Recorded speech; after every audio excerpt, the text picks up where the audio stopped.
Ensiklopedia Bagai Langit dengan Bumi akan mengupas sudut kehebatan dan jasa antara keduanya yang dinilai pada taraf jawatan yang setara sebagai seorang Perdana Menteri.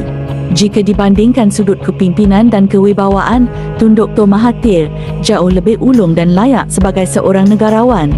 Manakala Datuk Seri Anwar hanyalah seorang yang bercita-cita tinggi, tapi kemampuannya amatlah tidak berkualiti. Itulah kebenarannya. Mari kita lihat betapa rendahnya kualiti pentadbiran Datuk Seri Anwar Ibrahim jika dibandingkan dengan Tun, terutama di mata rakyat yang celik akal dan peka terhadap sekeliling.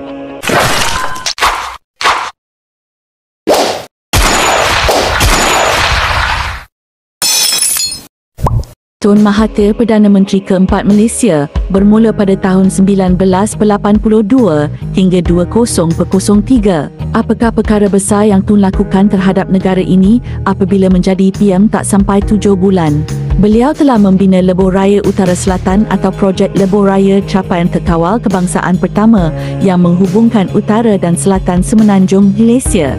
Pada tahun yang sama sebagai Perdana Menteri, Lebuh Raya Timur Barat turut dibuka kepada umum pada 1 Julai 1982, jarak perjalanan dari Alor Setar ke Kota Baru. Tahukah kita bahawa sebaik Tun menjadi Perdana Menteri, perkara ketiga terbesar yang beliau lakukan kepada negara Malaysia ialah membina Jambatan Pulau Pinang. Kerja pembinaan bermula pada tahun 1982 dan siap dibina pada tahun 1985, hanya 3 tahun sahaja. Inilah kerja buat Tun bila menjawat jawatan sebagai Perdana Menteri. Beliau berusaha untuk memajukan negara Malaysia. Namun, apa pula yang dilakukan Anwar Ibrahim dalam masa 7 bulan pertama ini? Mari kita lihat.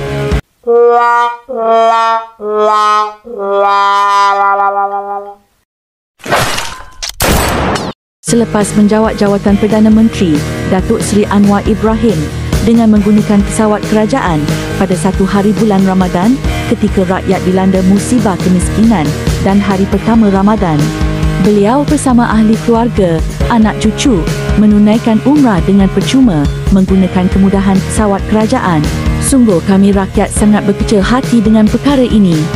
Inilah kualiti seorang Perdana Menteri yang telah diberi mandat dan amanah untuk memimpin negara, malah mengambil kesempatan untuk kepentingan peribadi dan anak beranak. Tak sampai 7 bulan. Pun demikian, masih merasa dirinya jauh lebih baik dari Tun dan cuba peletihkan Tun. Oh, sungguh memalukan. Perkara yang sangat terkencing ialah membuat pengumuman yang sungguh strategik, akulah Perdana Menteri yang tak ambil gaji. Rakyat zaman Madani bukan boleh dikencing sedemikian rupa. Jika lihat kepada pengurusan perbelanjaan negara yang Anwar habiskan, beliau sudah mengaut pendahuluan dari gajinya sebanyak 12 bulan. Hanya yang buta saja tak nampak, Anwar membuat lawatan luar negeri sepanjang 6 bulan pertama sebanyak 9 kali.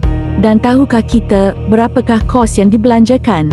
Tidak, Parlimen Anwar sembunyikan dari pengetahuan rakyat. Apakah takut rakyat terkejut? Entahlah.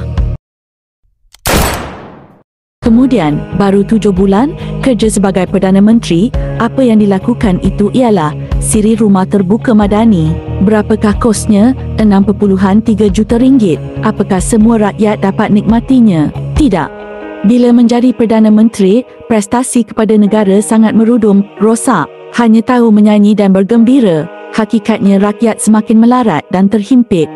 Lagi nak menuduh Tun bermacam-macam, bahkan minta tangguh saman dari Tun. Amat memalukan. Rakyat bijak menilai jasa Tun kepada negara. Jika nak dibandingkan dengan jasa Anwar atau siapapun, amat suka bagi negara Malaysia. Indonesia jauh ketinggalan kerana jasa Tun. Tun tetap legenda negara, sekalipun anda tidak sukakannya. Tapi itulah kenyataannya. Beliau bapa pemodenan negara, bukan bapa kencing negara. Share, Pak Doalan subscribe. Thanks for watching.